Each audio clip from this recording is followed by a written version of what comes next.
at Fenway Park. The Red Sox just now taking the field on a gorgeous night in America's greatest city. 77 degrees as we approach game time. Blue skies overhead and a little bit of a breeze that has just picked up out of the west within the last half an hour or so. The flag blowing with greater vigor than it had been previously.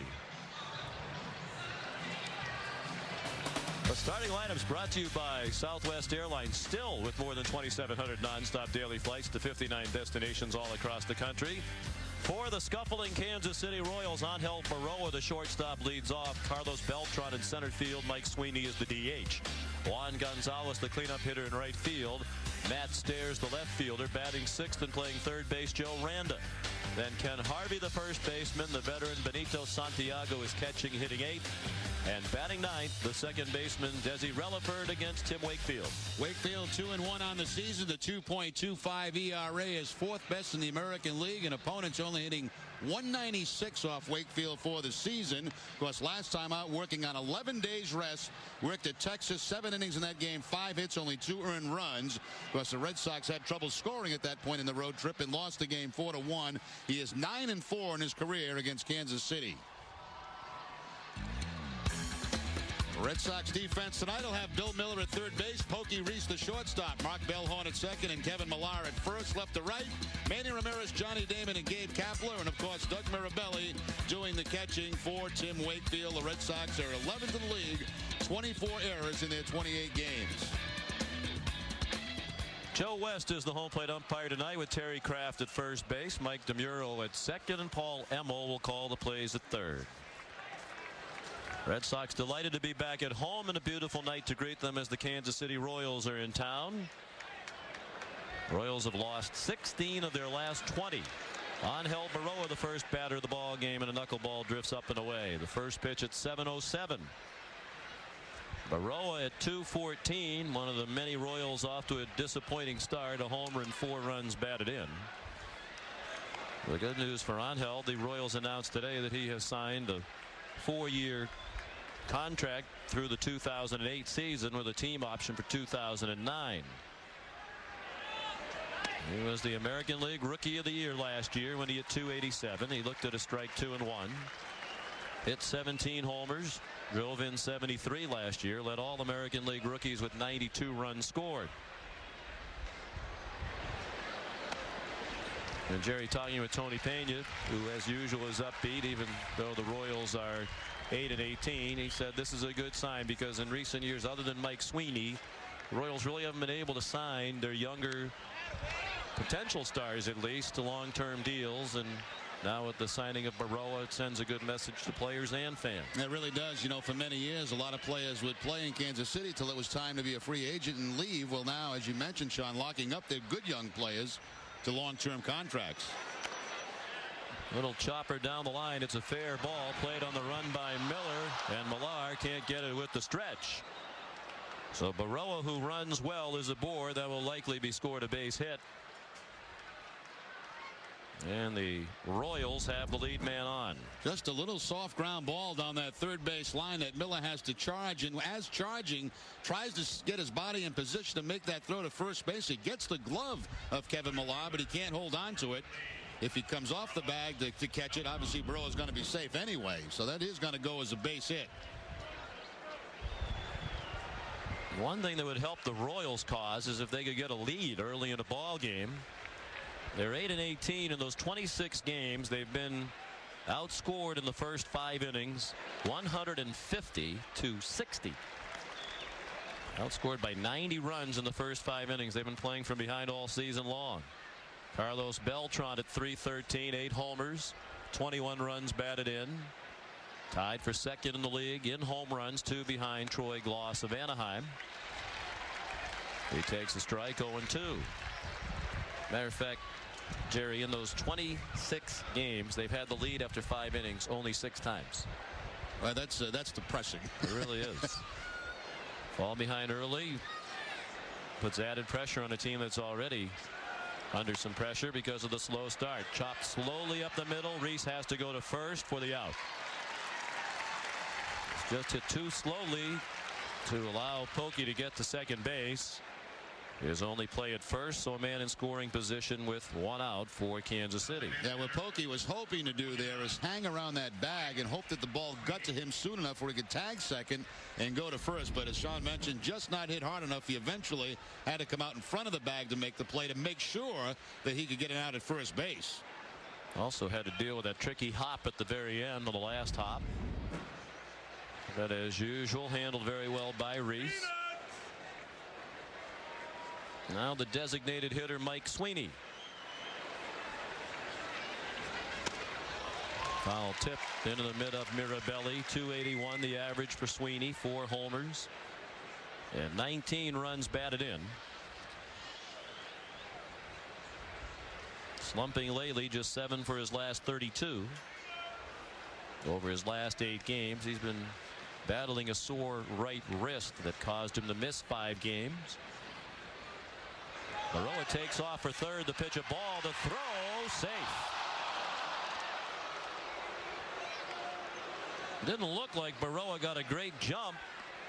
And his stolen base is his first of the season. Now you watch Baroa. He's really didn't get a running lead down there. He was flat-footed before taking off, and that made it closer than really what it should have been. And a lot of guys at second base try to get that walking lead if they're going to steal. He was just about standing still. And then took off and did make it, though. That's his first steal of the season. He had 21 last year while winning the Rookie of the Year. And it's a big stolen base. It results in a run as Sweeney grounds out, but Baroa scores. And the Royals lead 1-0 for Sweeney, his 20th run batted into the year. Infield playing back for the Red Sox, giving up a run here early in the ball game. In that situation, any kind of contact at all, unless it's right back to the middle of the diamond to the pitcher, you're going to get a run. Tony Pena hasn't lost his enthusiasm. No, not one little bit, and he remained very optimistic. Chatting with him before the game, he said, we have a terrific lineup, about as good as any team in the American League, and once we start to hit, we're really going to hit. His other major concern has been the starting pitching, which has been dreadful. They think they have their most talented starter in Affeldt on the mound here tonight. They've manufactured a run in the first and a rare early lead this season for the Royals. Juan Gonzalez in his first year with Kansas City, hitting .273, 3 homers, 11 runs batted in.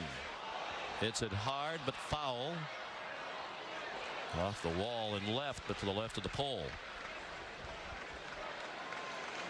Gonzalez has been in a home run slump, has not hit one since back on April 16th in Minnesota. He had 2 in that game.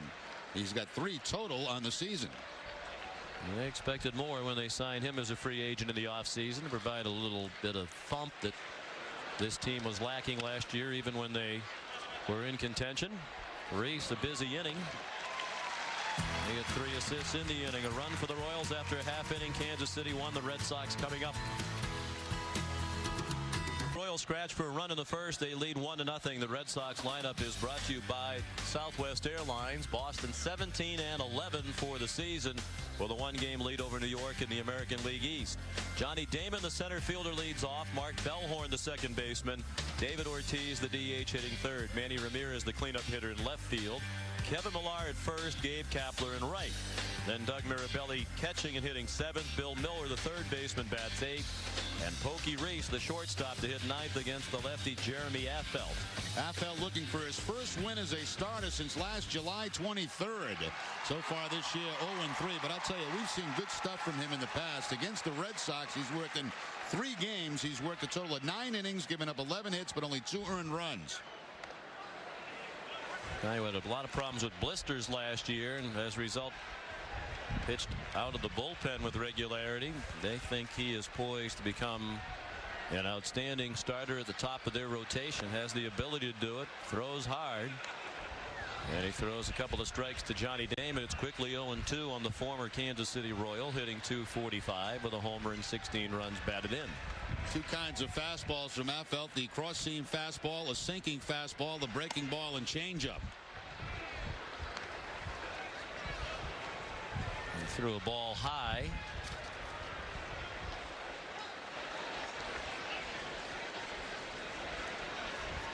Damon, Bellhorn, Ortiz in the first.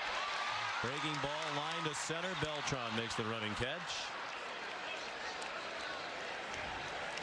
Kansas City has struggled on defense. They're 13th in the league, 24 errors in 26 games. It'll be Joe Rander at third base, Angel Baroa the shortstop, Desi Relaford at second, and Ken Harvey at first. Left to right, Matt Stairs, Carlos Beltran, and Juan Gonzalez. Benito Santiago doing the catching.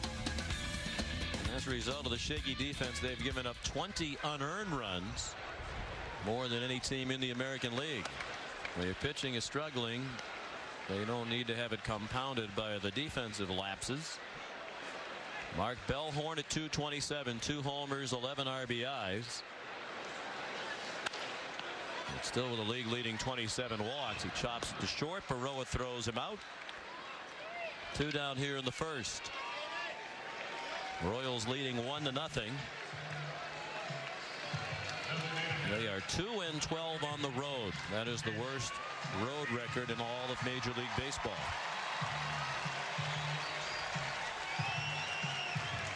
David Ortiz steps in at 268, 7 homers, 22 runs batted in.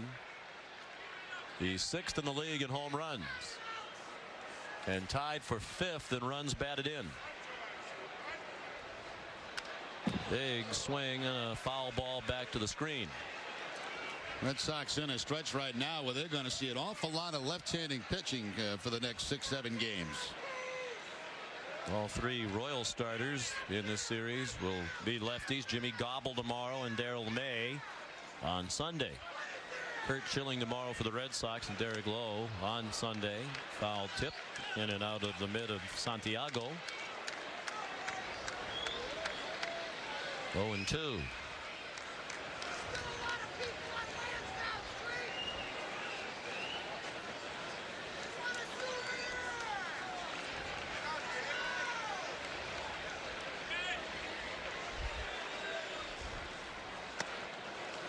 Ball down and in.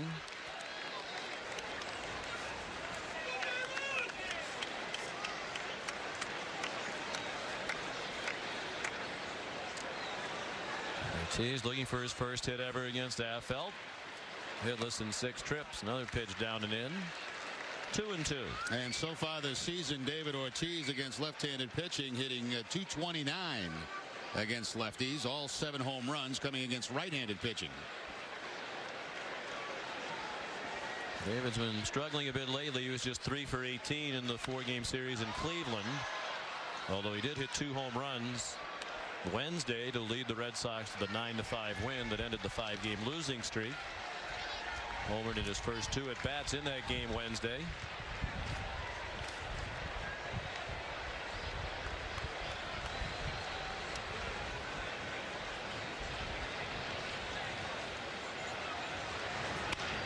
In on the hands, a little lob in shallow left, and it is caught by Matt Stairs to end the inning. A 12-pitch 1-2-3 inning for Jeremy Affeldt. Second fouled away by Matt Stairs. Royals batting with a 1-0 lead. They scored a run on an infield hit, a stolen base, and a couple of ground outs. Wakefield to face Stairs, Joe Randa and Ken Harvey. A high strike, 0-2 on the former Red Sox outfielder and DH Stairs. Hitting .300 with 4 homers, 12 runs batted in. Grounded up the middle and backhanded by Bellhorn. On to Millar for the out. Omar Vizquel and the Cleveland Indians come to town for the only time in 2004 for games Monday, Tuesday, and Wednesday nights at 7. A limited number of tickets are still available. You can get yours today online at redsox.com or by calling 877-RED SOX 9. How did you enjoy your 4 days in Cleveland on America's North Coast, as they say? Sean, it was better than 4 days in Aruba. It was just absolutely lovely. Miranda looked at a ball high, 289 for the third baseman with a homer and 10 runs batted in. Well, I watched those games, and as a cameraman, you're an excellent color analyst. Yeah. Well, I did think Don was a little rough on you because, you know, you're a beginner, but I had a few fans I was walking to the stands come up here tonight who said, tell Jerry we love him, but stick to the announcing. Hey, have you ever done a game with a camera right in the between the two announcers? Yeah. No. I mean, that was a first. No. That's, you know, so you had to do something with that. Problem is, we're going to do it the first night, but you had to wait till you got a lead in the game or you're winning a game. I did run the camera one of my first years doing the games back in the late 80s. We had Mike Scioscia, legendary cameraman who talked all the time. So at the end of the season, the Red Sox were out of it. We decided I would run the camera in the booth and he would do the play-by-play, and he just froze. He couldn't get a word out once you put the headset on him. Wouldn't stop talking otherwise. But I have a great appreciation for how difficult running camera is and what a great job our people do as a result of that experience. Ken Harvey at .361, fifth in the league in hitting. He dribbles one past the mound. Bellhorn throws him out. A 1-2-3 inning on 3 ground balls, just 8 pitches for Wakefield. 1-0 Royals, middle of the second.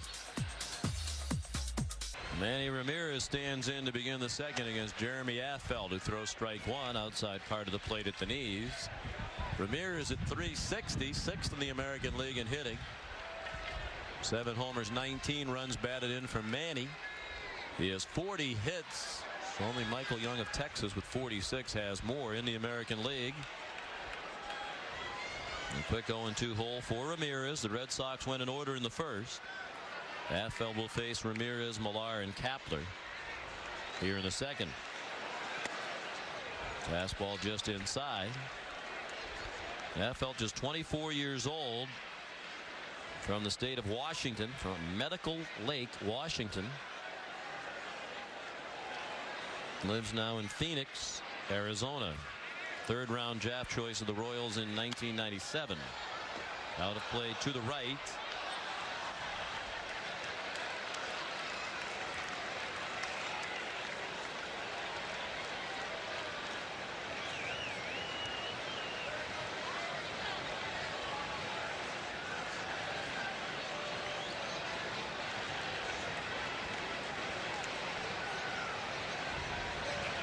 One-two pitch up and away.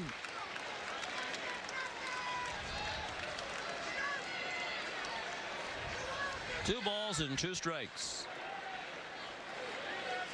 Red Sox fared well here at Fenway. 8-3 at home this season. Winners of 4 in a row here. 6 of their last 7. Only the Rangers have a better home winning percentage in the American League. Right down the line, fair ball. Off the stands. And Manny will have to settle for a single. He hit it so hard, and he did not get a very friendly bounce there. Could have hugged the rail for a while, but did not. The single, and Manny is the Red Sox first base runner of the night. Now Manny just wears out left-handed pitching. We saw him take Sabathia the other way last night for the home run. Now he goes the other way again, but this time for the single. Most ballparks, this is a guaranteed double, but not here at Fenway Park. It hits that wall and bounces right out to Juan Gonzalez, and that's going to hold Manny for the single.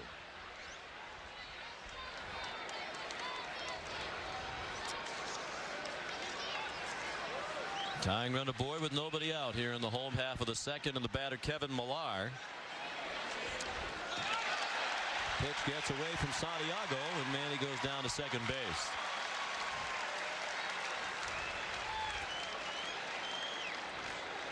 Santiago spending his last couple of years in San Francisco.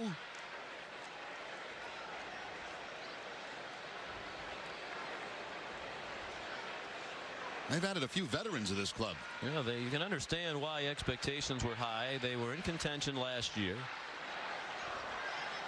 They went out and added veterans like Gonzalez and Santiago. They improved the bullpen, which was a big weak spot last year, with guys like Curtis Lestanek and Scott Sullivan. And yet they've been a huge disappointment at 8-18. It was scored a wild pitch to allow Manny to get in a scoring position. And the 2-0 is in the dirt. 3-0 on Millar, coming off a 4-hit game. Raised his average up to 281. He had a very good road trip, 10 for 18, raising his average 63 points, 218 to 281. Fastball missed just a little bit outside. Ball 4. As always on Friday night, we're delighted to be joined by Dan Roach. Roachy. All right, thank you very much, Sean. You know, Red Sox have a couple of runners on, and they also have some people on deck in the form of Nomar Garciaparra and Trot Nixon. Trot back from Florida today, visiting with Doc Morgan, who we'll speak to momentarily. But, of course, we all want to know about Trot Nixon and his back. He spoke earlier this afternoon. Back is that it's you know, I can't say it's completely healthy, but for as many swings as I've done, you know, I spent a lot of time in that cage down there and batting practice. I haven't had any problems with my back, so praise the Lord on that one, because the fact of the matter is, you know, that's why I was down there, was because of my back. And we're joined by Doc Morgan, and Doc, Trot talking about his back, which feeling much better, but now the quad, a left quad injury, is that the big problem with him? Yeah, his back is resolved essentially, and he's sort of on an extended spring training right now down in Florida. And he came up with a mild strain of his left quad, and we looked at him today, and it looks mild, and we got him under the appropriate treatment. And we're just going to watch him through the weekend. Tell us about Nomar. I understand he had a very good workout today. Yeah, Nomar's doing very well. He's reaching every milestone daily and making sure he covers the following day. And today he hit off a tee, and he's been taking ground balls and running, and he's doing very well symptom-wise. And again, no timetable on either player. And finally, Doc, let's say hello to Mike Port, who's recovering from a heart attack. I know you've been in touch with his wife and what have you. Hopefully, all Red Sox family hoping to get him back and healthy and A-OK. Absolutely. We all are praying for Mike, and he's doing very well. And we extend our best wish to Mike and his wife, Ann. Thanks, Doc, and we'll see you down the road. Very good. Thanks, Dan. All right, Sean and Jerry, let's go back up to you. All right, Dan, thank you for the good news on all fronts, particularly as it pertains to Mike Port. Doug Mirabelli misses high. I know we've said it many times, Jerry, in the past. We don't know a nicer, more popular guy in baseball than Mike Port, and tremendous outpouring of support for Mike and his fantastic wife, Ann, and I know our thoughts and prayers have been with them ever since last weekend when we first heard the news about the heart attack, and it's great to hear that Mike is feeling better and could be out of the hospital in a few days. Yeah, Dick Bresciani was just in the booth telling us that, and that came as a shock to everybody, of course, and Mike in tough shape early, but doing much, much better, and Bres just told me it could be as early as this weekend he may get out of the hospital. That's great news. That is fantastic. Doug Mirabelli, the batter, after Kapler fly to center for the first out. The runners do not advance. Now Mirabelli pops one up. Yeah, gets a little push from the breeze. Gonzalez has to retreat to make the catch. Manny will tag and go to third. Jerry, I think this is one of those things that's going to bother some Red Sox fans all season long. Kapler comes up. He hasn't had a great year with the bat. Nobody out. Couple of men on. You'd think it might call for a bunt. A lot of those same fans right now are watching TV saying if they had bunted, they'd have a run right now. But Terry Francona is just not going to play that way. He has not played that way to this point. I don't expect him to start to. Red Sox have 2 sacrifices on the season. One of those was actually a bunt that Pokey Reese was dropping for a base hit. They ruled it a sacrifice. So it's one legitimate sacrifice on the season. Bill Miller hitting 248. Lines one to left, but it is caught by Stairs. And the Red Sox do not score. They got the first 2 men on after 2, 1-0 Royals. Oh, beautiful night here in the hub, and the usual sellout crowd jammed into Fenway enjoying this beautiful night. Forecast is for it to be a little bit cooler over the weekend. Red Sox and Royals in a 3-game series.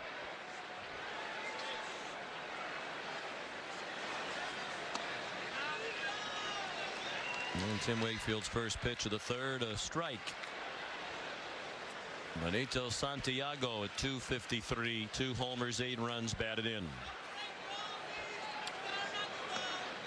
And a ball high. Santiago, then the number 9 man, Desi Relaford. And then the top of the order, Angel Baroa.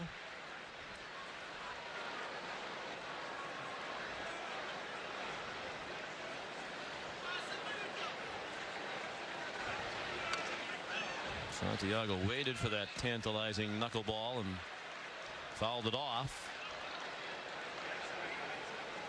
Benito now 39 years old. It's a tough position to play at 39.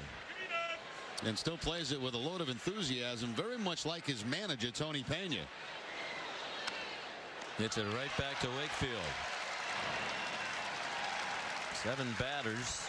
The first 7 all hit grounders, and now the 8th Santiago has as well for the first out of the 3rd. The Phantom.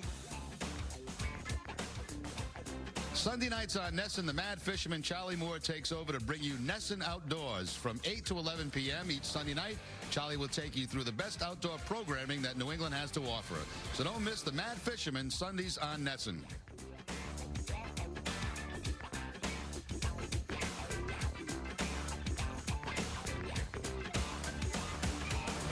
Line drive and a base hit for Desi Relaford. Went up there hitting .214. He jumped on the first one and has the first ball hit to the outfield by the Royals against Tim Wakefield, who's been through their lineup once. Desi Relaford only hitting .214 coming into the game out of that 9 spot. Picks up the base hit on the knuckleball from Wakefield. Well, you mentioned that barbecue we had, Sean. It was delicious. They brought some up to the booth for us. Great. Because they know if you have to walk 40 additional feet and it's not part of your routine, you're not going to go. That's probably true. That's right. But it was awfully nice of them to bring it up here. It was. Angel Baroa reached on an infield hit, a little dribbler down the third baseline, moved to second on a ground out, stole third and scored on a ground out in the first inning. The Royals scored a run without getting a ball out of the infield. That remains the only run of the game. Very high fly ball. Ramirez the catch. 2 outs here in the 3rd.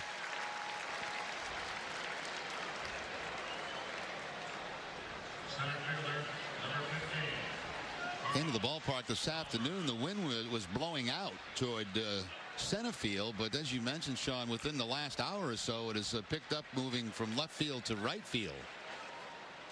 Now those flags behind home plate would indicate the breeze is blowing straight out, but the flag in center field is actually pointing almost back toward us, across the field from left to right.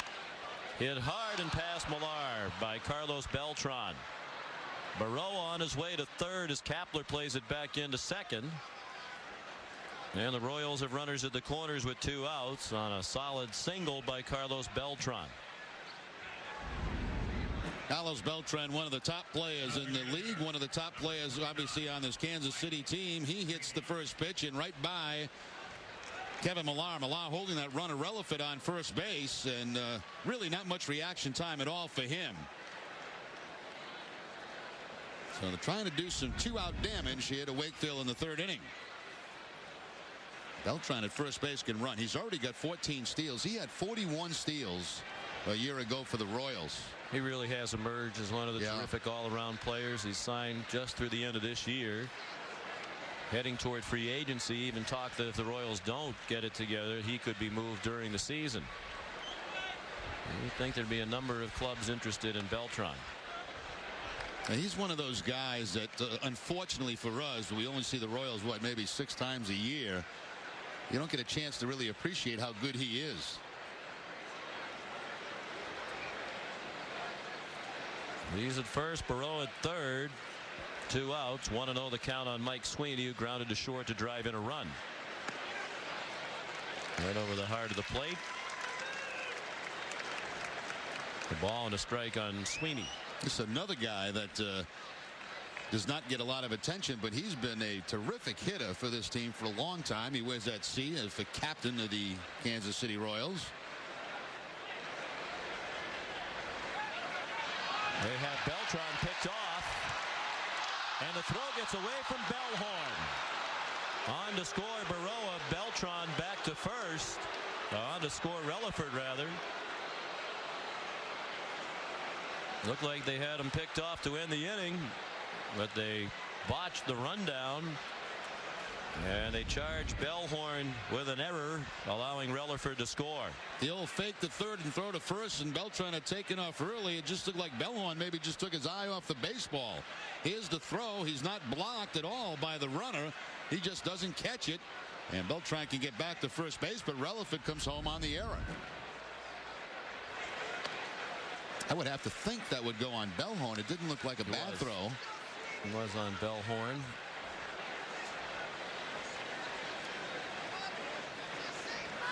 And they charged Beltran with a caught stealing. The intricacies of the scoring rules there, even though he wasn't caught stealing. Now he runs again to pitch a ball, the throw not in time. So it's not often when you're on base you can be caught stealing and steal a base, and you've only been on base once in the inning. One more look at the rundown play. Now let's see where Bellhorn, he comes inside, and I don't believe he's blocked at all by the body of Belcher. No, he's not at all. You get a clear look at that baseball. He just didn't catch it. And that's a hard one to miss. That was just above the belt.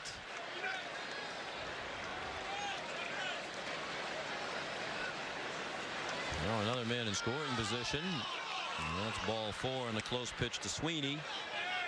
The first walk issued by Wakefield. Just curious, how can a guy be caught stealing if he wasn't not out?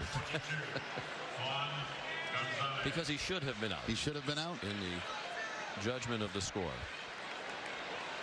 I would agree with you. That seems to be kind of a silly. Kind of weird, isn't it? Caught stealing, but he's still at first base. Because if you read that in your paper tomorrow, you thought he was either picked off or thrown out going to second. And in fact, neither is true. Juan Gonzalez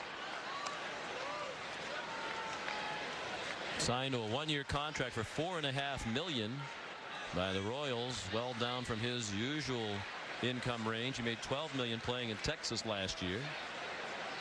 But the market for Juan kind of dried up during this past offseason. Hits it hard, base hit in the left. They're going to wave Beltran around, and now he'll be held at the last moment. And the Royals have loaded the bases. Now that's one thing that Manny does very well here at Fenway. He plays shallow, and that's how you should play here at Fenway Park. A lot of those ground balls here at Fenway, if you're playing shallow, you can't score that man from second base. Even with 2 outs, he's off on contact. But look at Ramirez, got the ball way before he gets to third base, and they have no choice but to hold him up. John Miserock, the third base coach, initially waving him and then holding him up when Manny fielded it cleanly. See a lot of guys come in here and play back near the warning track because they're not sure about that wall. Not Manny, he plays in close, and he does take a lot of base hits away, but also saves a lot of runs from scoring from second base. Hit hard by Stairs, but right at Reese. He was looking at Bellhorn. He might have been in a trance, so Pokey went himself and made the play to end the inning. 1 run for the Royals with help on the error. It's 2-0 Kansas City in the third. Pitch at the bottom of the third from Jeremy Affeld. The ball low to Pokey Reese. Pokey had some key hits near the end of the road trip to raise his average up to 260. With 9 runs batted in. He'll be followed by Johnny Damon and Mark Bellhorn. Affeld has given up 1 hit and walked 1 through the first 2 innings.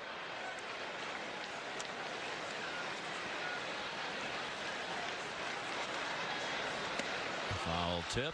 Coaching in first tonight for the Red Sox, Bill Hasselman.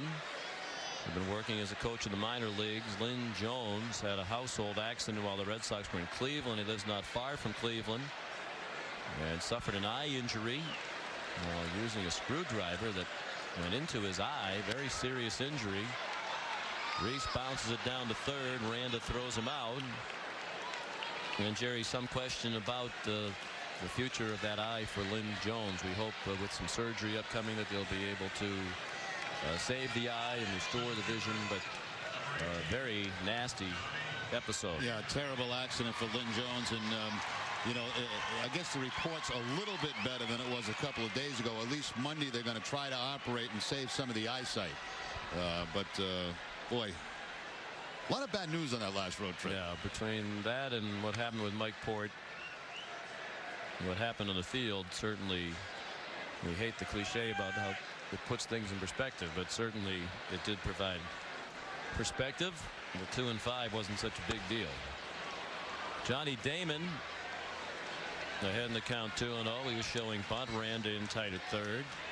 Damon line to center, leading off the Red Sox first.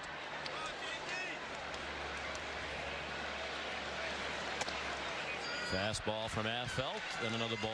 3-0. The original plan for Lynn Jones was to come back to Boston and get treated here, but they obviously don't want him flying, and he's going to have the operation done at the Cleveland Clinic, which is only about an hour and a half from his home. In a great place. Obviously with Mass Eye and Ear here, that would be great as well. but the Cleveland Clinic is world renowned. 3 balls and a strike.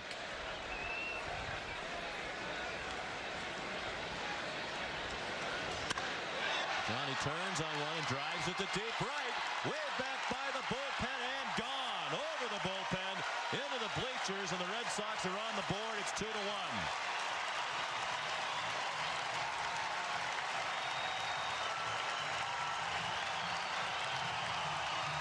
Johnny Damon had last night off.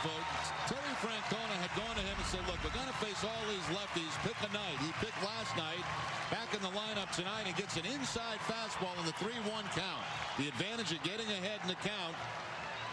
Looks middle in and hits the home run up over the bullpen. Damon always has done a decent job hitting against left-handed pitching. Second homer of the season for Johnny. And the Red Sox cut the deficit in half.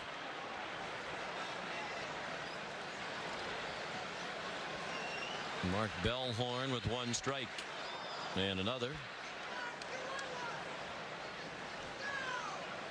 And Damon's other home run was just a few days ago in Cleveland on May 4th.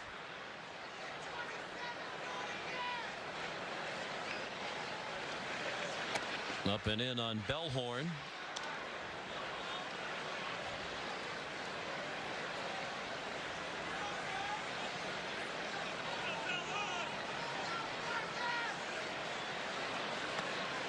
He started to pull the trigger and laid off.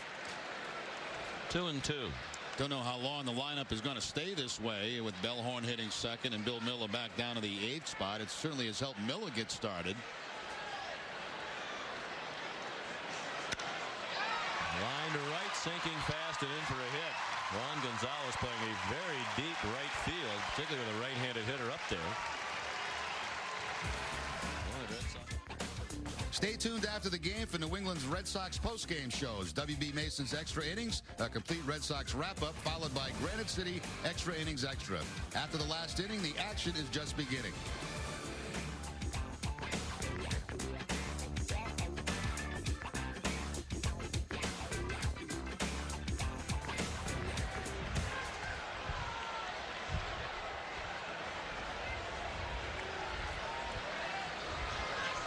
David Ortiz, the hitter, he takes a strike at the knees.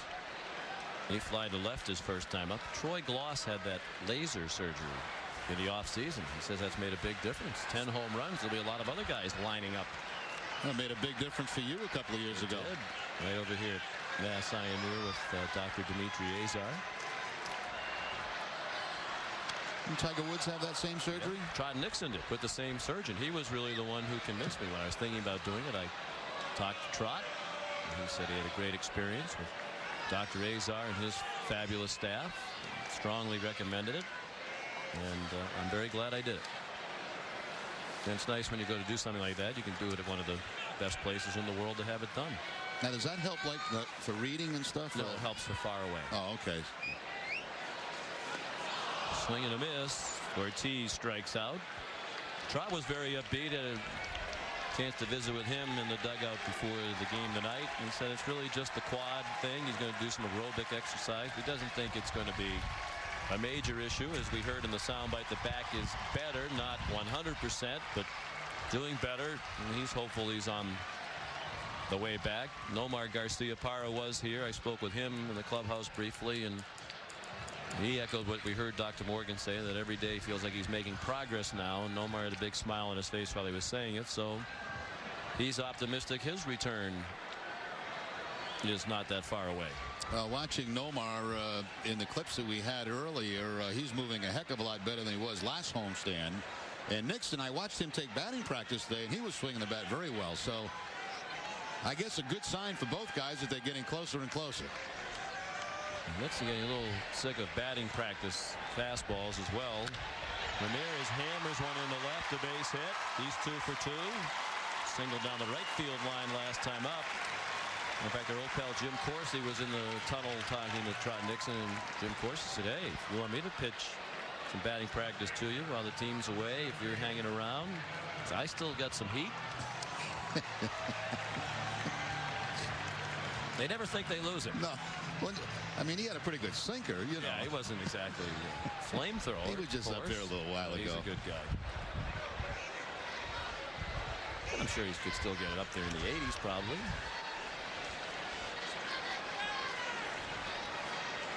Kevin Millar, the hitter. 2 outs, 2 men on. Hammered down the third baseline. Past Joe Randa into the corner. Bellhorn around to tie it. Manny into third. He'll be held right there by Dale Swain. It's a double for Millar and a 2-2 ball game.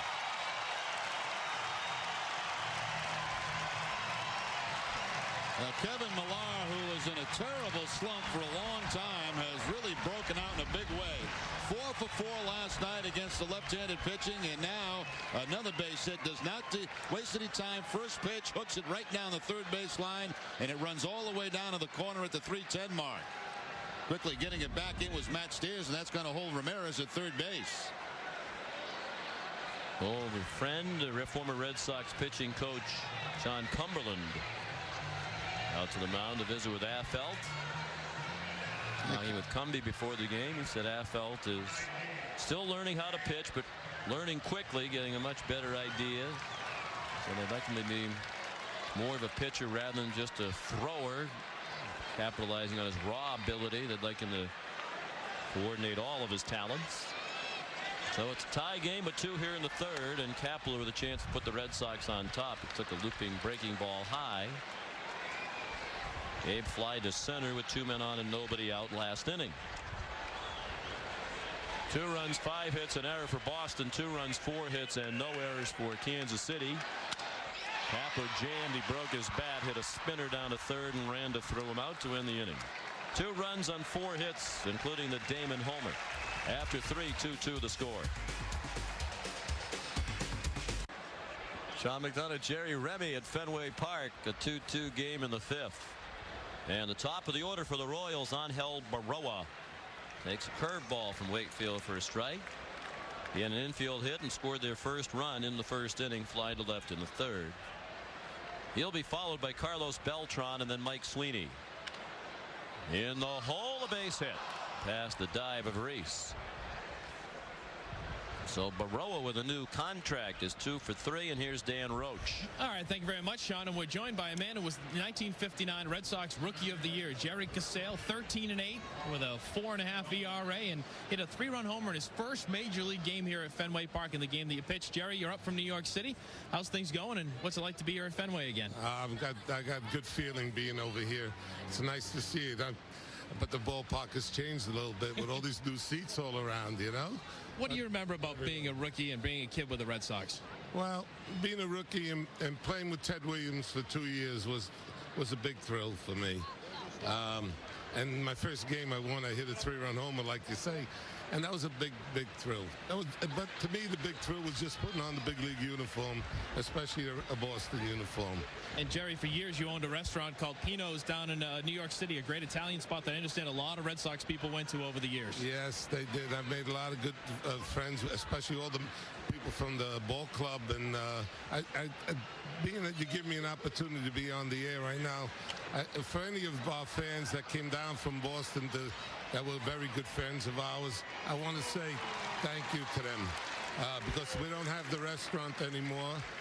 Things just didn't work out, and I just like to say thank you to all the people that were so nice from the Boston area, and especially last year when the Red Sox couldn't just quite make it. We had the whole restaurant filled with Boston people, and it was exciting. It was nice. Well, Jerry, thank you and enjoy the game, and you just said thank you to all the people out there. Sean and Jerry, let's go back to you. All right, thank you, Rochi. Welcome Jerry back to Fenway. He said it's a big thrill, a lot of big thrills in his career, and I'm sure none bigger than being interviewed on Friday Night Baseball by our own Rochi. Too bad that restaurant isn't still there, because if I know you, you would have found a way to weasel a free meal out of that deal. What do you think? Oh, yeah. You're right. No, he would have had to deliver it to the hotel.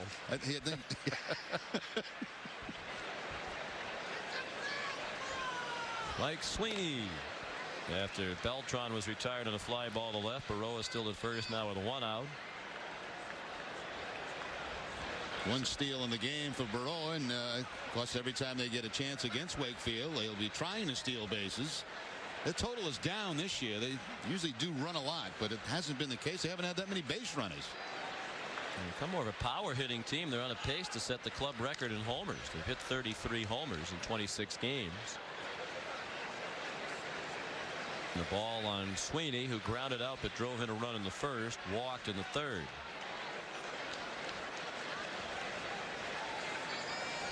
Pena in his second full season as manager. American League Manager of the Year last year as the Royals won 83 games. Ball and a strike on Sweeney. But he always loves coming back to Boston. Enjoyed playing here. Loves the city and the fans. The great baseball atmosphere here. Very proud. Remember TJ, young Tony Jr. used to be around here all the time. He's now playing Double-A baseball in the Atlanta Braves organization. You could see that coming. He's hitting over 300 right now. He was terrific. You know, as a young kid, you could tell that, I mean, he was going to go on to play professional baseball. He has another daughter, Jennifer, who's at the University of Hartford here in New England. Aspiring actress.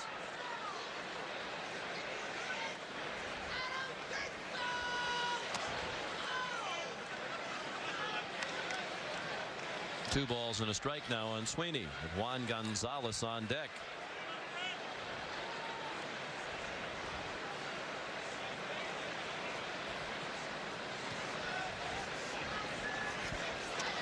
The runner goes. It's a line drive just out of the reach of Reese into center field. Burrow on his way to third, and he'll be held. The throw comes into Bellhorn, who lost it for a moment. They hold Sweeney at first with a single. Burrow an aggressive rounding of third. You love to see guys run the bases like that. Position himself to take advantage of a miscue by the Red Sox, and John Miserock stopped him at the last moment. The line drive almost turns into a double play, but no, it gets by Pokey Reese, and that's what you're supposed to do as a base runner. Run hard until you are stopped by the coach. But so often, Jerry, you see guys kind of pull up going into third, just assuming that the defense is going to make the play routinely. Then they can't capitalize if the ball's kicked around. That's the kind of effort right there that third base coaches love to have, because you know it's much easier to judge what they're going to do when you got a guy running hard all the time. A chance for the Royals to reclaim the lead, and they almost had it right there. Terrific stop by Mirabelli on a pitch way outside, keeping Burrow at third and Sweeney at first. Yeah, it doesn't get much better than this behind the plate, and look how far he had to go, and not only that, on one bounce, and plays it clean to hold those runners at first and third. Infield back, hoping for a double play ball off the bat of Gonzalez. Another terrific stop on a pitch in the dirt. Sweeney dancing a bit at first, but he retreats to the bag, and Burrow is still at third. It's a danger you always have, but you can't change the game plan. Wakefield has to stick with the knuckleball, and you got to hope and rely on your catcher that he's going to be able to do things like this: block the ball, knock it down, and not allow that run to score.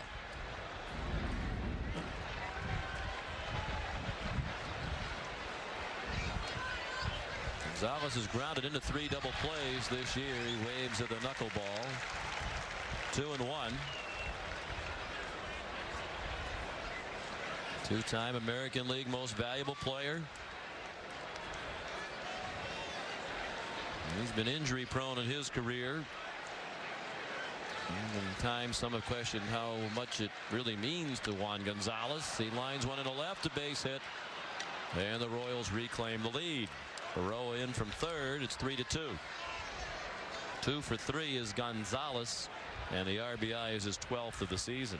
And Gonzalez now with a 5-game hitting streak with the 2 hits, so the 2 for 3 in the game tonight. Knuckleball's down that time, but still Gonzalez puts it on the line in the left field for the base hit. Well, you're right, Sean. You know, you look through this lineup, and they should score a lot of runs. They've got a lot of talented hitters in the lineup. Beltran, Sweeney, Gonzalez, Stairs, Joe Randa, who's been so solid throughout his career. And Howard Baird, who's the general manager of the Royals, who's on the trip here. He's a New England native.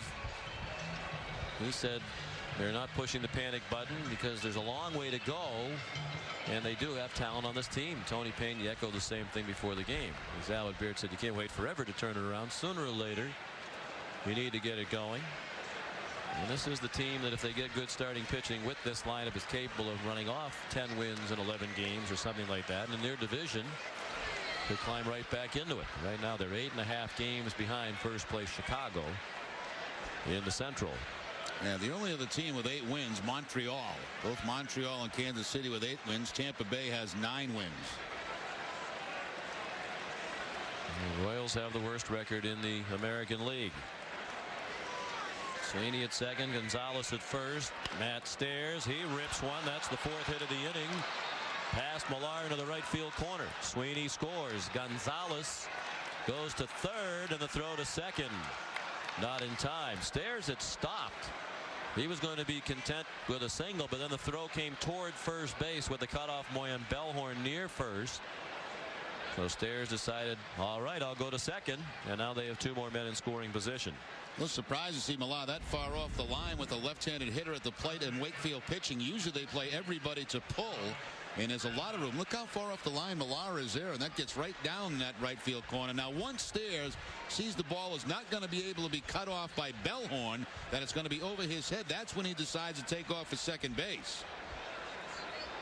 Millar makes the throw, but not in time. Millar the trailer on that to relay. Infield back for the Red Sox with 1 out, 2 men in scoring position. And Joe Randa, the batter, is grounded out twice. Once to third, once to short.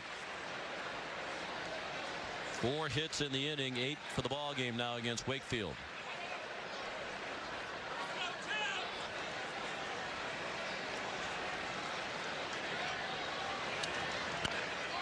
Chopper slowly down the line, and the throw gets away from Millar and goes into the stands. Bill Miller had to throw on the run, and 2-run score for the Royals. Gonzalez and Stairs in. Randa winds up at second. 4 runs in, still just 1 out. And Dave Wallace, the pitching coach, is going to the mound. This may go as a base hit and error on Bill Miller. That ball just sails on him, not even close to first base. And once it gets by Millar, that's going to be another run. It's going to be close at first anyway with a good throw. Now this inning has turned pretty ugly in a hurry for the Red Sox. They certainly have not played a crisp game in the field. It's a base hit for Randa and 1 RBI. An error on Miller, the second error of the ballgame for the Red Sox. Allows Randa to go to second and Stairs to score. And there will be action in Terry Francona's bullpen here.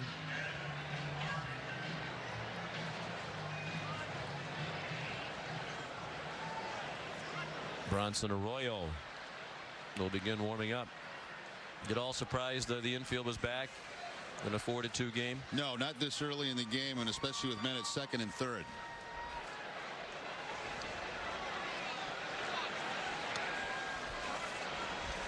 Harvey, the batter, he has grounded out and been hit by a pitch.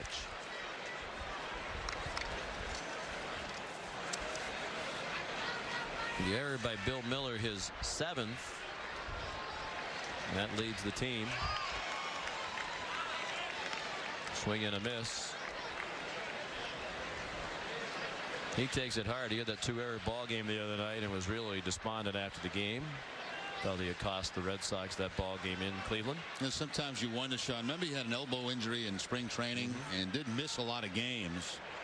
And you've got to wonder sometimes, because he's thrown more balls away early this season than we saw all of last year, and you've got to wonder if maybe it has something to do with it. Certainly he would never admit that. But quite a few of those errors have been on throws to first base.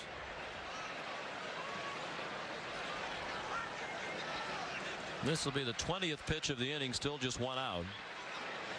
They do have 5 hits in the inning. Big swing and a little pop foul out of play to the right.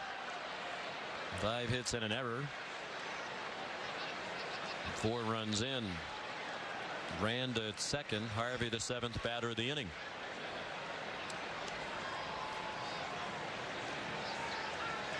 Harvey's been their leading hitter. Out of the University of Nebraska, where he led the nation in hitting as a senior in 1999. Another nice backhand stop by Mirabelli. Harvey at 478. For the Cornhuskers, he's no stranger to leading leagues in hitting. Led the nation in college.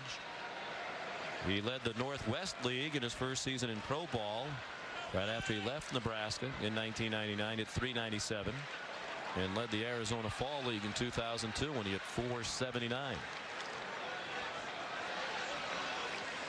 Well, you don't hit at that many levels and not come to the big leagues and hit. I mean, you can put numbers like that in the minor leagues and college. I mean, you're just a good hitter. And, you know, you look at the top 10 in the American League, there's some different names up there right now that you're not accustomed to seeing. Belliard, Ford. Yeah, Lou Ford, former Red Sox minor leaguer, leading the league in hitting for the Twins. Belliard, Young, Uribe, and Harvey are the top 5 in the American League in hitting. Harvey walks.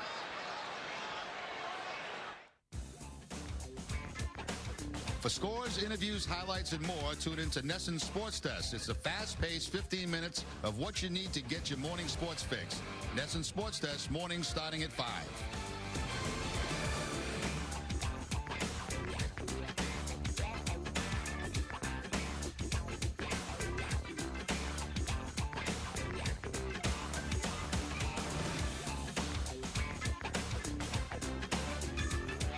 Down to third by Santiago, and the Red Sox turn the double play. 5-4-3 to end the inning, but they get 4 runs on 5 hits, and the Royals lead 6-2. Royals, 3 runs were earned in the top of the inning and 1 unearned as a result of the Miller error. So the Red Sox are on the comeback trail. And the top of the order up. Johnny Damon took a ball high from Jeremy Affeldt, and now a strike. Johnny has hit it hard twice tonight. He lined to center his first time up and homered over the Kansas City bullpen into the first row or 2 of the right field bleachers in the third. And if you weren't with us in the third inning, here's a look back at Johnny's home run.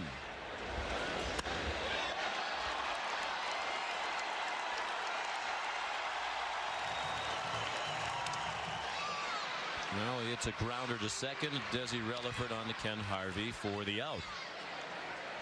Well, hey, kids, join Red Sox Kid Nation presented by Hood. It's the first official Red Sox fan club just for kids 14 and younger. Members receive all the items listed here on the screen, and membership is just $20. You can pick up an application at redsox.com by calling 888-RED-SOX-6 or at the Fenway Park box office.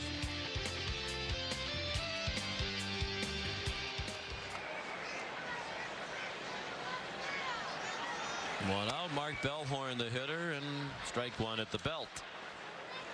Mark grounded to short in the first inning, singled to right, and scored in the third.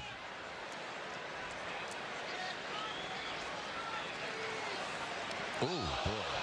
Fastball got him on the arm. 94 miles per hour. And Affeldt not really happy with himself there. He's got himself a 4-run lead. His team just put 4 runs on the board, and then he gives a free pass on the hit batter to Bellhorn to put a base runner on. Trying to bust him inside, too far inside. That's when you got no chance of getting out of the way of.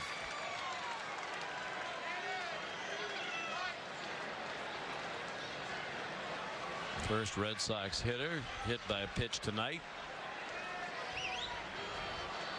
Bellhorn walks a lot, but that's just the second time he's been hit by a pitch this year. Here's David Ortiz. It was jammed. He rolls one slowly on the right. Relaford to first for the out.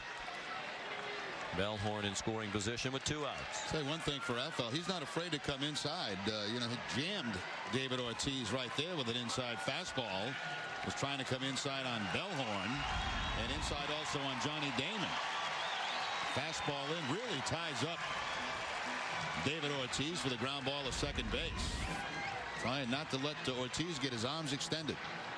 Well, he clearly has good stuff. Very lively fastball. We were chatting with the Royals radio announcers on the field before the game, Denny Matthews and Ryan Lefevre. They said for a while it looked like Affeldt was nibbling a little bit, trying to pitch like Tom Glavine perhaps, where he has the kind of stuff where he can be very aggressive and challenge hitters more than that. And he has come right after the Red Sox hitters here tonight. Hey, his fastball consistently has been over 90 miles an hour, anywhere from 90, 93 to 94.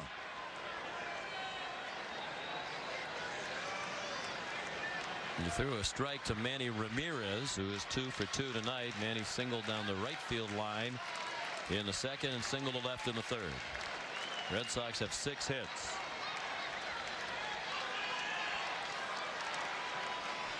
And if Affeldt can get out of this inning with the lead, it'll be just the 7th time this year in 27 games that the Royals have had a lead after 5 innings. The ball high.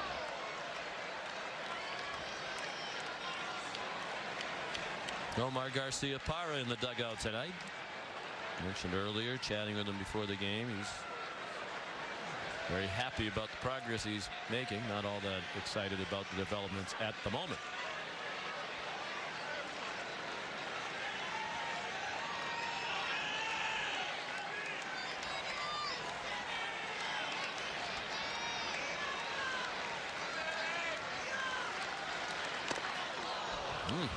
Punting on that fastball. The Fenway Park gun had him at 94 with that one.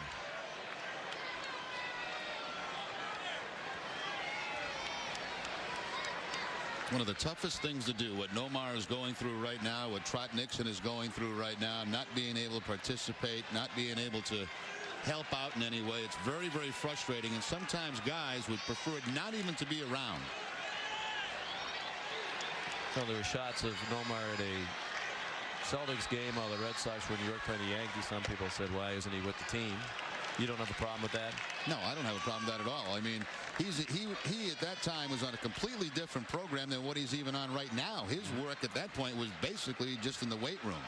There's some questions on the road. Why isn't he traveling with the team? What's he going to do? And it's kind of silly because the inference is, well, maybe he doesn't care. Well, that's ridiculous. No, that's not.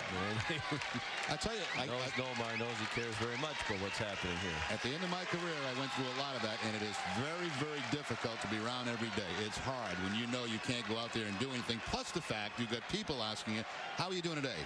You don't get better in a day.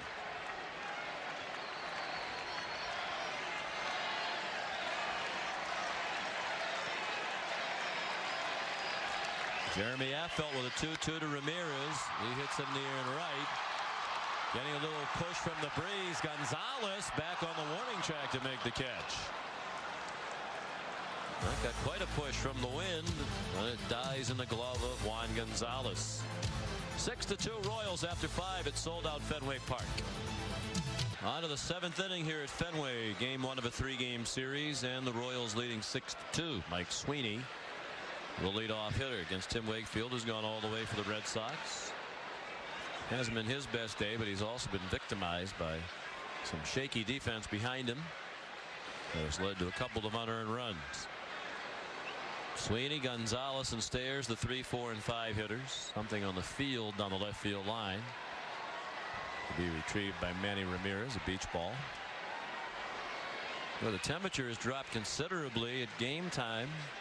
Less than 2 hours ago, it was 77. Right now, it is 67.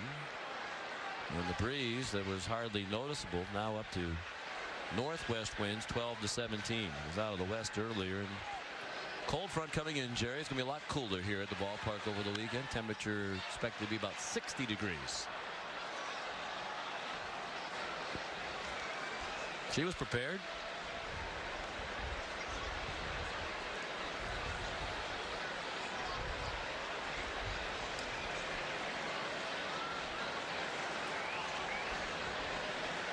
The 1-2 to Sweeney. Popped up into that gusty breeze. Kapler and Bellhorn, and it's Kapler. One out. Here's Dan Roach. All right, thank you very much, Sean. We're joined by the Red Sox Executive Director of Public Affairs, and that is Dr. Charles Steinberg. And Doctor, a quick note and a heads up for mothers coming on Mother's Day here to Fenway Park on Sunday. Well, you want Fenway Park to be home for the holidays if you can. And so when families come on Mother's Day, after the game, mom and the family can come down on the field, on the warning track, take a lap, maybe say hello to some of our alumni, maybe have the family's picture shown up on the video board through our cameras. Maybe we can take a picture of that and email it to you. That way you have a memory and a memento. It's just a way to make Mother's Day a little bit more special here at Fenway.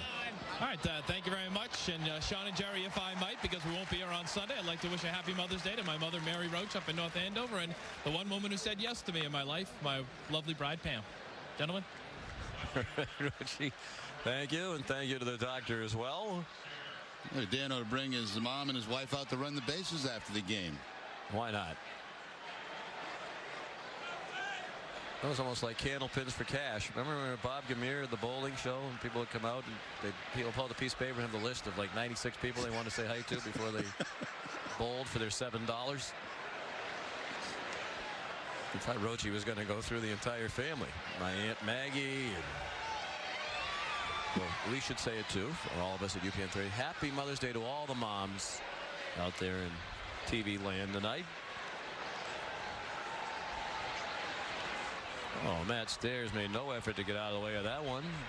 Knuckleball just flooded up there at 61 miles per hour, and Stairs decided to take one for the team. Well, on the next. Stay tuned after the game for New England's Red Sox post-game shows. W.B. Mason's Extra Innings, a complete Red Sox wrap-up, followed by Granite City Extra Innings Extra. After the last inning, the action is just beginning.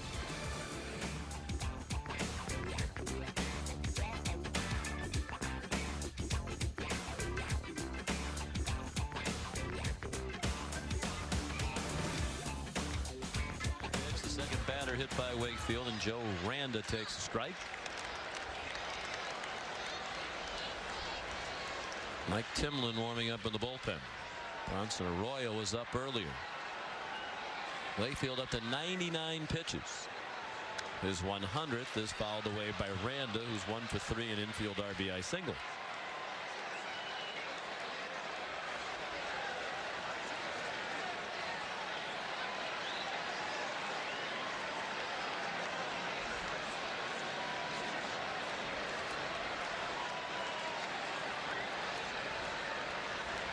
Short lead at first for Stairs. He's not a fast runner. Pitch in the dirt. Scooped out by Mirabelli. Miranda, 9-year veteran, 7 of those seasons with the Royals. One guy who doesn't get a lot of publicity, Jerry, in part because he plays in Kansas City, but you pretty much know what you're going to get from him every year. Very consistent producer. He's out on the ground ball to short. 7th inning stretch at Fenway, 6-2, Kansas City. Tim Wakefield on to the 8th inning in his first pitch of the 8th, a strike to Ken Harvey. Bottom third of the order, Harvey, Benito, Santiago, and Desi Relaford. Harvey's been on base twice. He's been hit by a pitch and walk and grounded out. He broke his bat. That went down to Bill Miller, had him dancing away as the ball went to the right. It just sounded like some bad wood right there.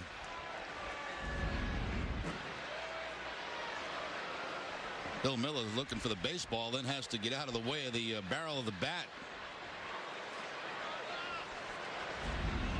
And you see a lot of broken bats.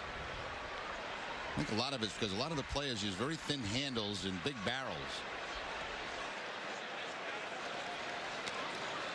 Remember when you're a kid, Sean, the Nellie Fox model? The thick handle. You can hardly get your fingers around the thing. Didn't crack that very often. No.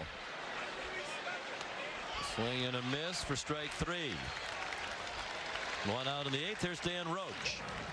All right, thank you very much, Sean. And today is Literacy Day here in Massachusetts, and 2 members of the Massachusetts Teacher Associations are Citizens Bank Not Your Typical fans, Karen O'Neill and Patty Dunn, who want to give a shout out to their school kids in Walpole. Go ahead, girls. I'd like to say hi to my 5th grade class at Fisher School. Hi, guys. I just want to say hello to everybody at Fisher School. Hello. And make sure you read this weekend. Read, read, read. And I also want to give a shout out to 2 special people up in the booth, right? Oh, yeah, Rem Dog. Yes. Dog and Sean, we love them. All right, gentlemen, let's go back to you. Those are Citizens Bank Not Your Typical fans. All right, and they all love Pokey Reese after that play. The smash hit by Benito Santiago, and another highlight reel play by Pokey as Santiago's now 0 for 4. Well, this is going to be a great shot right here. Look how far he has to go up the middle and make that play dive. The ball is behind him. Well, he's thrown some leather around. I'll tell you, he's got 4 errors on the season, but he's made some great plays. And he's playing a position that he didn't expect to play when he got here with the Red Sox.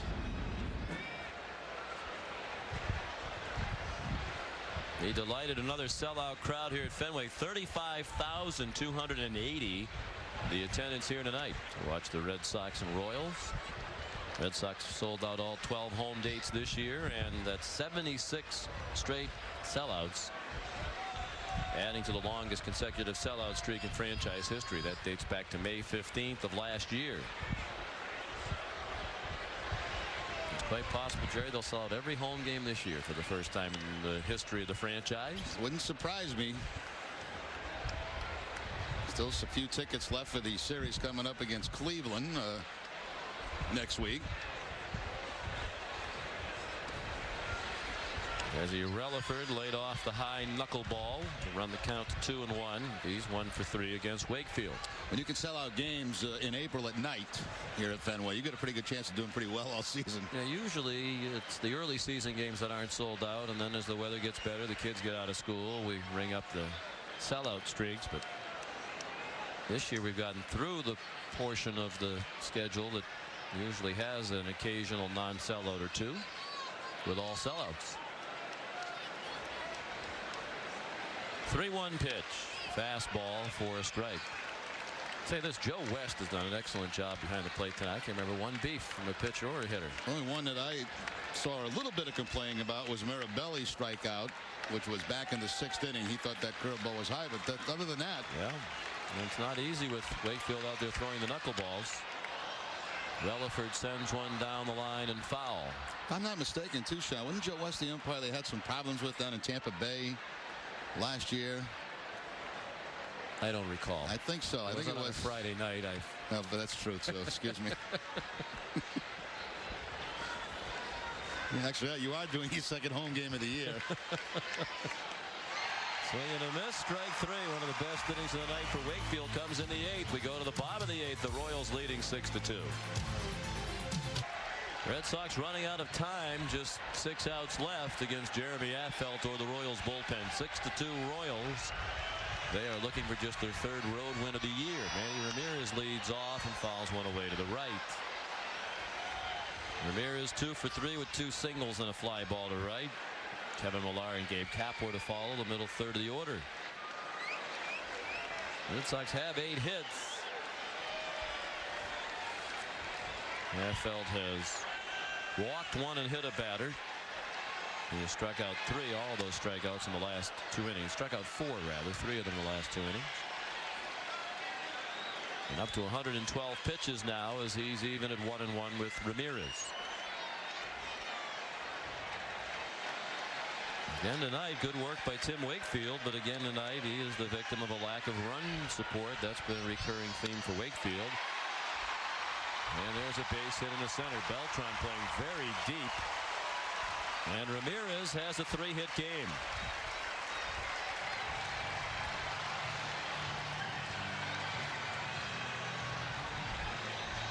Affeldt's longest outing of the season is 7 innings. He's done that twice. It's also his career-long 7 innings, which he has done 4 times. He's trying to get beyond that point right now. Pitching into the 8th, Jason Grimsley, the veteran right-hander, has just started warming up.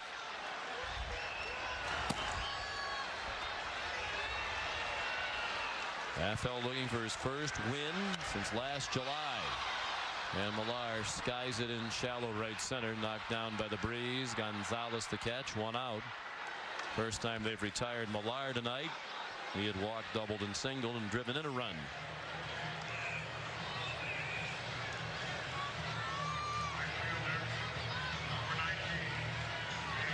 Gabe Kapler is 0 for 3. The slide to center, grounded out and reached on a fielder's choice.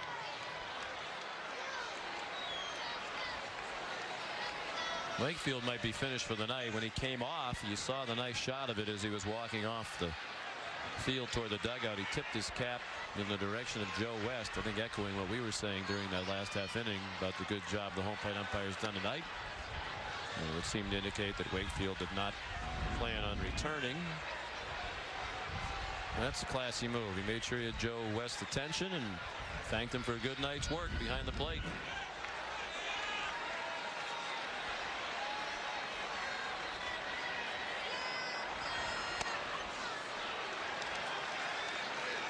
And again, Wakefield, a victim of lack of run support again tonight. We mentioned coming into the game tonight, the 3.3 runs a game they've been averaging in his starts. And only 2 tonight. And a strike into Kapler. Seemed to be taking all the way with the count 2-0.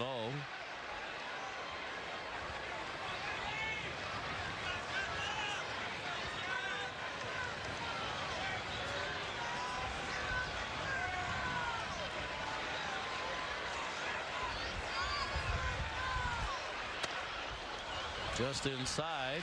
3 balls and a strike with Mirabelli on deck.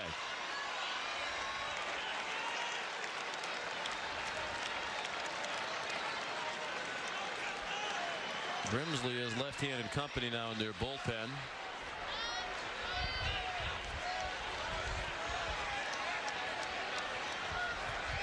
Three 3-1 from Jeremy Affeldt. Hit in the air in the left. And the Breeze taking it away from Stairs, who cannot make the catch. And Ramirez goes to second. Looked like a routine fly to left, and that wind, which all of a sudden a couple of innings ago started howling across the field from left to right, blew it a long way away from Stairs, and he never did catch up to it.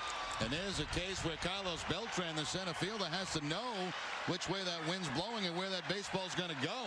He was just standing out there in center field. Stairs looking for help. There's no help there for him. Takes the dive, can't make the play, and Beltran finally comes into the pitcher. They scored it a hit for Kapler. Man, he caught in between and then scurried around second once he saw the ball drop. Meanwhile, Tony Peña's at the mound. Boy, the breeze so strong as they're visiting the mound. Now there's debris blowing around the infield. Dirt from the warning track flying around. See Tony dodging some of that debris on his way back in, and the dirt. That cold front has indeed arrived. Wow, this is what a change from the beginning of this game.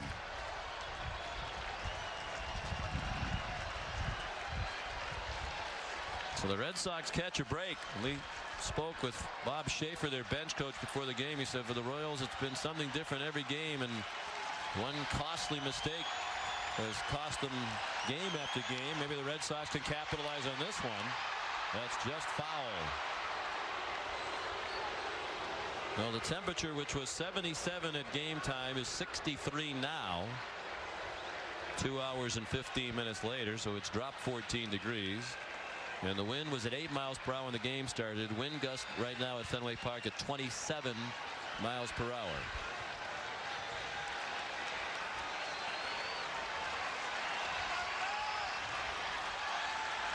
Mirabelli could reach. They'd get the tying run to the plate. Bill Miller is on deck. Crowd trying to get back into it. The Red Sox have not led in this ball game. Mirabelli a check swing. They wanted appeal. They get the appeal, and it was not a swing, said Terry Kraft. Peña elects to stay with the left-hander here. Had he gone to the bullpen for Grimsley, Veritek probably would have come out and hit for Mirabelli. I'll tell you, I think this would be the last batter for Affeldt, a young pitcher. You don't want to push him too far. He's a big part of their future. He's thrown 121 pitches. Longest outing of his career right now. Well struck toward the left field corner and in for a hit. Off the wall on a hop. Manny scores. The throw goes to second and gets by. Relaford, Mirabelli didn't see it get by. He stays at first, but Kapler scores, and it's 6-4.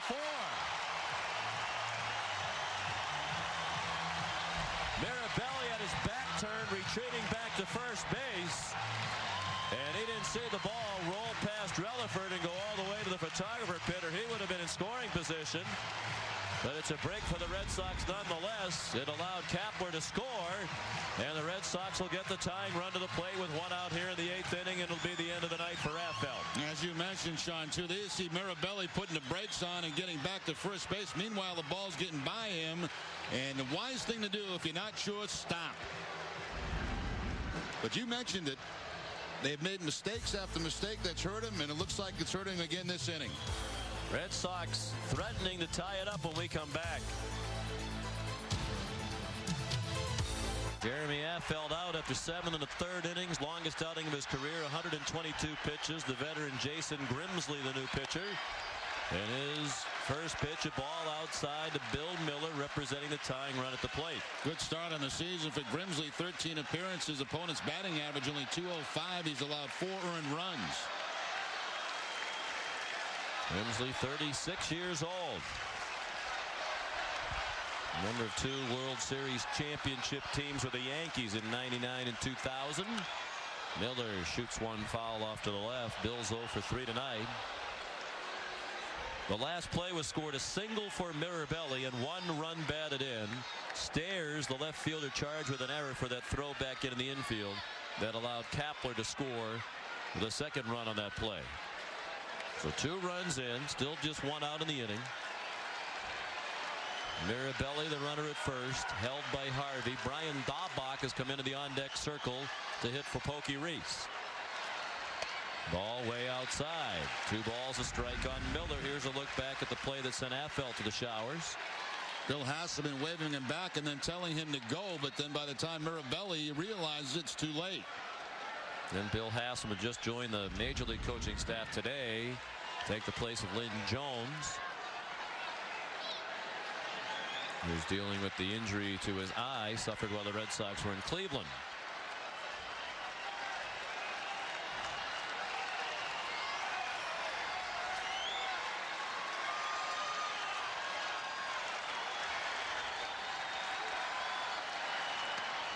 The ball. Grimsley has been a go-to guy for a long time. Since 2001, he leads American relievers with 232 outings.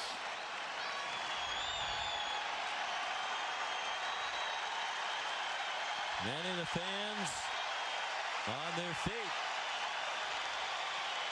A walk would put the tying run on base and get the go-ahead run at the plate. 3-1 from Grimsley. Line to left at Stairs. He dives and makes the catch. What an inning for Stairs, who lost the wind-blown fly ball off the bat of Kapler, then made a throwing error on the throw back into second base, although it looked like Relaford could have stopped that throw.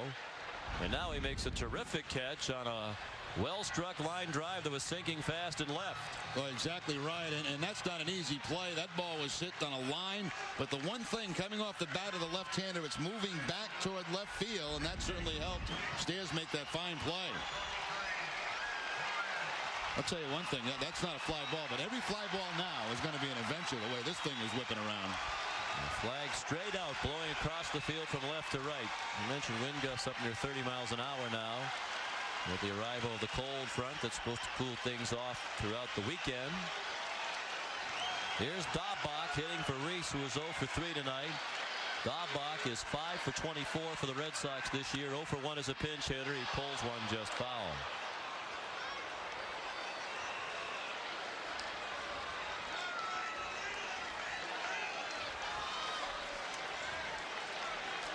Grimsley in relief of Affeldt.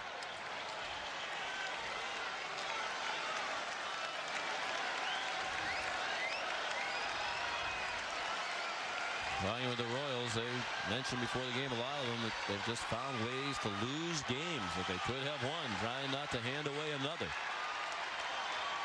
Daubach slices one foul the other way. He's in an 0-2 hole. Hasn't had much luck off the bench in his career. 8 for 62 lifetime as a pinch hitter. Bob Schaefer in the jacket, once a Red Sox coach. minor league field coordinator. Now a bench coach to Tony Pena. A good man to have on Tony Pena's staff. Tony, relatively new manager. Schaefer, a great deal of experience in the dugout, majors and minors. Strike three. Grimsley got the back door of the breaking ball to end the inning. The Red Sox get two. They strand a runner after 8, 6-4 Royals. Cesar Crespo into the ball game to play shortstop for the Red Sox after Daubach hits for Pokey Reese. Crespo now at short, and a new pitcher as well for the Red Sox, trying to keep it a 2-run game. In the 9th, Mike Timlin. Timlin making his 12th appearance, 11 innings. He's given up 10 hits and 6 earned runs. He's got 11 strikeouts. Last time Timlin worked was Tuesday against the Indians, 2/3 of an inning in that ball game with a strikeout. And after the ball. Sunday nights on Nesson, the Mad Fisherman Charlie Moore takes over to bring you Nesson Outdoors from 8 to 11 p.m. each Sunday night. Charlie will take you through the best outdoor programming that New England has to offer. So don't miss the Mad Fisherman Sundays on Nesson.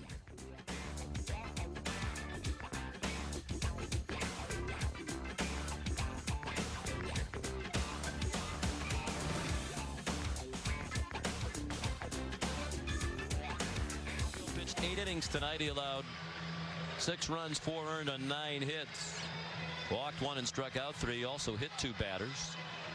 He threw 114 pitches, 71 strikes. Again tonight pitched well enough to win. Again tonight not really well supported with runs. And Timlin will face the top of the order, Angel Baroa. 2 for 4, a couple of singles. He has scored 2 of their 6 runs. Belt high strike on the Rookie of the Year last season in the American League, Baroa. He was actually part of the 2001 trade when Johnny Damon went from the Royals to the A's. He came over to the Royals. Over the roof to the right, 0-2. Baroa, Beltran, and Sweeney, 3 very good hitters coming up against Timlin.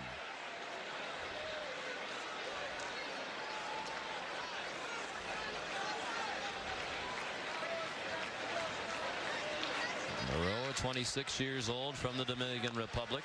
Fouls one off his leg. Out in the bullpen, Mike McDougall was their closer much of last year. Injured at the beginning of this season. He's returned to duty and reclaimed the closer role. Curtis Lescanic was filling that role. He's also had some shoulder problems. They're not sure about his availability this weekend. He is here with their team. Baroa narrowly edged Hideki Matsui in the balloting for the American League Rookie of the Year last year. Won by 4 votes. He had 88. Matsui at 84. Baroa strikes out for the first out of the 9th. And taking nothing away from Baroa either. The fact that we look at the strikeout first of all on Baroa. In fact, I think a lot of people voted against Matsui because he played all that time in Japan. Didn't really think he was a rookie. Exactly. If the rules say when you come here and play in your first year in the major leagues you're a rookie no matter what, they should vote for Matsui if they think he was the best rookie. Or change the rules. Say if you played X number of years professionally in another country, what would be considered a major league level, you're not eligible. And until they do that, guys like Matsui or Ichiro should be eligible. Rocco Baldelli finished 3rd. It was a good rookie class last year. Jody Garrett, Mark Teixeira among those who were in consideration. Beltran fouled one away. He's 1 for 4 tonight. Just saw a couple of those players on that last road trip to Sheriff for Texas. What a good young hitting team that is. And Jody Garrett is a very good player for Cleveland. I heard you say the other night you think Cleveland's young lineup is similar to Texas. Yeah, I do. They don't get as much hype, but you think they have a lot of good young hitters there. Beltran down to first. Millard to Timlin for the out. 2 down here in the 9th inning. In the bottom of the 9th, the top of the order due up. Damon, Bellhorn, and Ortiz. Perhaps against the closer, McDougall. Number 29, Mike Sweeney. 1 for 3. Grounded out but drove in a run in the first. Walked in the 3rd. Singled and scored in the 5th. Fly to right in the 7th. Royals lead 6-4. The Red Sox about hit them 11-9. Boston's made 2 errors and the Royals 1.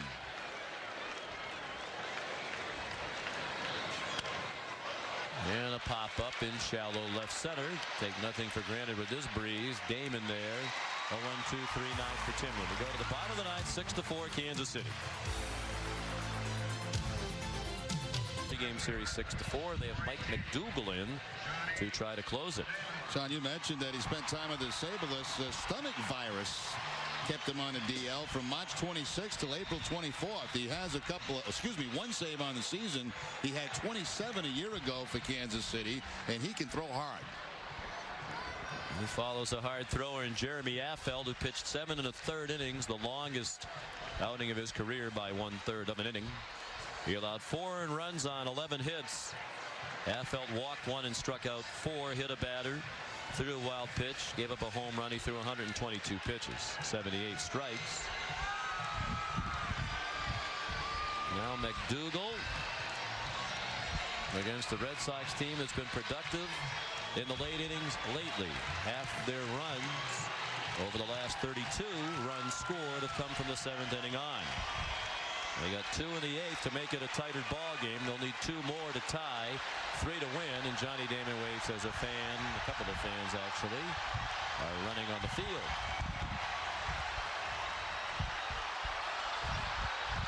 And one of them with great elusiveness dodged 3 security guards, but his luck is about to run out. And it ran out in a rather heavy collision with 3 Red Sox security guards. I think our friends from the University of Delaware football team were envious of that hit. Wow. Of course, it's our policy not to show this, so we don't want to encourage others to come seek their 15 seconds of fame as they run on the field. This gentleman who ran out here tonight might actually be hurt. They are handcuffing him, I believe, on the field. Let that be a lesson to all.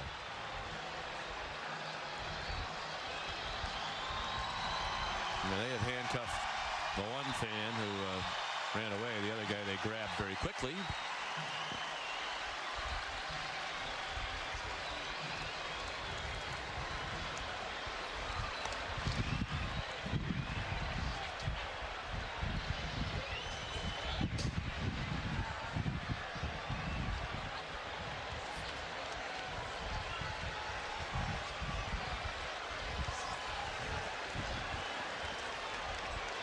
So McDougal and Damon try to gather themselves.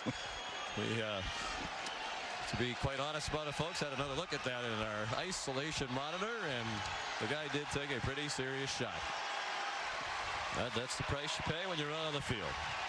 So here's Damon, a good hitter in the late innings this year. Takes a strike. Turned as if to bunt and looked at that lively 96-mile-per-hour fastball from Mike McDougal. You saw him last year, Sean, push it up to 98, 99 a couple of times. Damon's had a good night. He has homered and doubled. And the ball high. Bellhorn to follow, then Ortiz. McDougal, a tall, skinny guy, 6'4", just 195 pounds. 27 years old. He missed low, took a little off that one. A little off being 1 mile per hour. That was 95.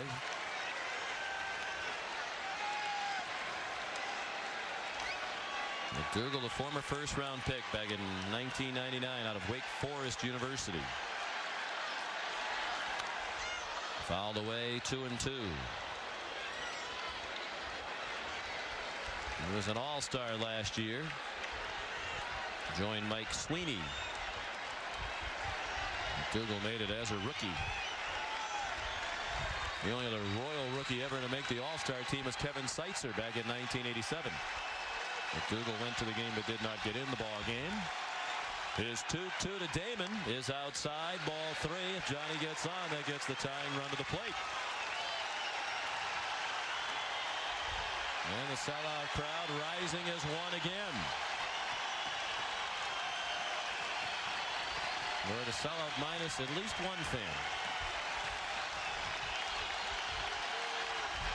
Payoff pitch to Damon. Ball just inside, and there's one of the few complaints of the night at Joe West, and they might have a beef. That looked like it might have the inside part. Joe West took his mask off and glared out at McDougal. That was very close. It sure was, and McDougal will give that reaction after this pitch like he thought for sure he had strike three, and if you look at it again, it's very, very close. And as soon as McDougal gave that reaction, Joe West took off the mask to stare right back at him.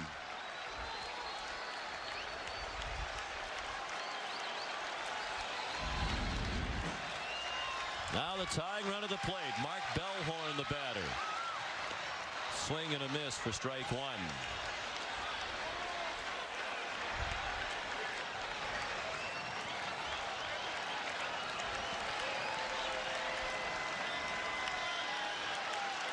Ortiz on deck.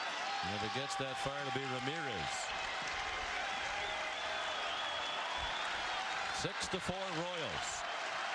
Nobody out in the ninth. The lead man on. A ball that gets away from Santiago. A big break for the Red Sox. That greatly reduces the likelihood of a double play. That had to be some type of cross up there. Santiago immediately goes out to the mound to check with his pitcher. It looked like a changeup. It was 82 miles per hour. And I don't think that's one that Santiago was expecting. It's unusual to be crossed up without a man on second base.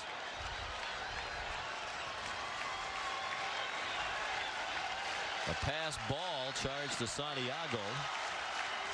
Now a runner in scoring position. A ball and a strike on Bellhorn. There's a well-hit ball to right. Way back in the corner. And gone! It's a tie game.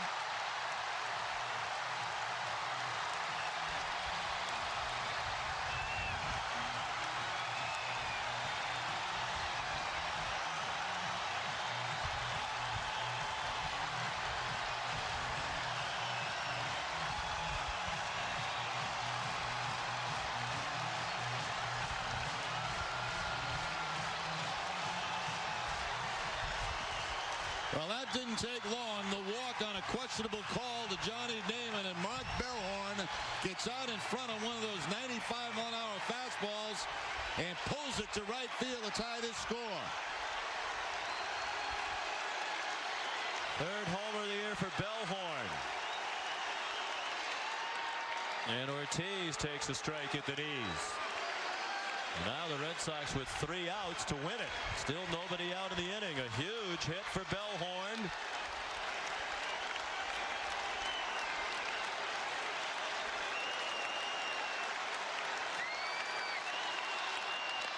And Ortiz trying to win it with that cut. Didn't get to the breaking ball. That ball above the belt, too, on Bellhorn between the belt and the letters. That uppercut swing and tie ball game. First homer for Bellhorn since April 23rd at New York when he went deep off Jose Contreras.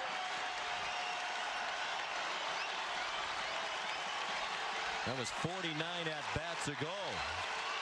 Ortiz is due 0 for 4 tonight, scuffling lately, but not this time. He strikes out for the second time.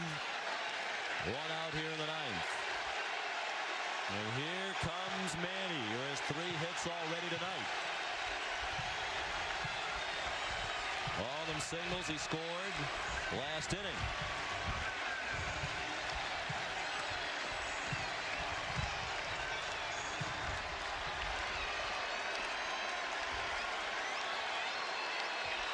Seven homers this year for Manny.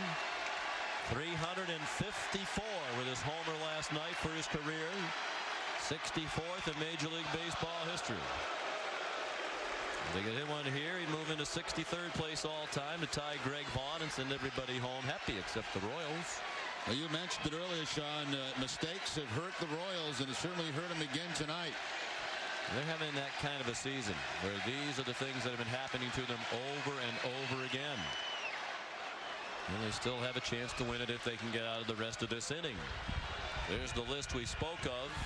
Manny 1 behind Greg Vaughn and 4 behind Yogi Berra as he climbs the all-time list. Just ahead of Yogi, Johnny Mize, Gary Gaetti, Joe DiMaggio.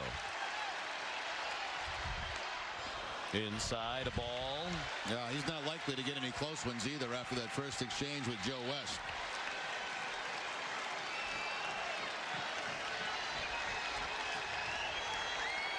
So Jeremy Affeldt will not earn his first win of the season here tonight.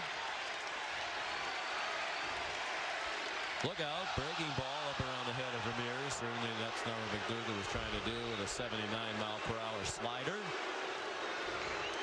Wouldn't want to hit Manny and put the winning run on base. He snapped off a couple of good breaking balls, David Ortiz, but that ball just slipped right out of his hand.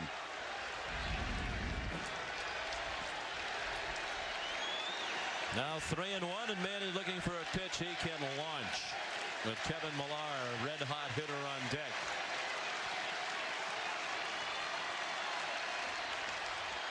Ball 4 inside. McDougal didn't want to give him anything too tasty. With the ball game hanging in the balance. Second walk in the inning. Here comes Tony Pena. He's going to summon another right-handed hitter, and Scott Sullivan with Kevin Millar due up next. Red Sox with 2 in the 8th and 2 in the 9th on the dramatic homer by Bellhorn have tied it up. We'll come back to Fenway right after this. Back at Fenway Park in the bottom of the 9th. Scott Sullivan on the pitch to Kevin Millar with a winning run at first. Ramirez aboard after a walk and 1 out. Sullivan, the side armor, drops down and throws a strike to Millar. 12th appearance of the year for the veteran Sullivan.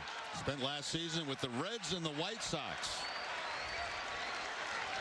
Had a very good season in both places to earn him a free agent contract with the Royals for 2 years and $5 million. Millar pops it up. Shallow right. Gonzalez playing very deep. And the catch made by Relaford, who throws to first, not in time to get Ramirez. Relaford, the second baseman, made a very tough play back to the infield. Gusty breeze and a long run, but he came to the rescue of Gonzalez, who was playing out on Lansdowne Street apparently. They didn't get all that close to this fly ball. Yeah, and you see Relaford looking to see if Gonzalez is anywhere in the pitch and realizes he's not going to be there. He has to make the catch and makes a nice catch. Manny hanging out between first and second. After the catch, quickly back to first. There's Jason Varitek to hit for Gabe Kapler. Varitek at .310 for the year, 5 homers, 14 runs batted in. A switch hitter batting left-handed. He's at .300. From the left this year. 4 of his 5 homers have been left-handed. He's 0 for 2 this year as a pinch hitter. The Bellhorn homer tied it. 5 of the Red Sox last 6 home runs have either tied the score or put the Red Sox ahead. Line down the right field line. Hopefully the fans will leave the ball alone. Gonzalez plays it in the corner. Ramirez will be waved around. Relaford the relay to the plate. Manny is safe for the Red Sox win.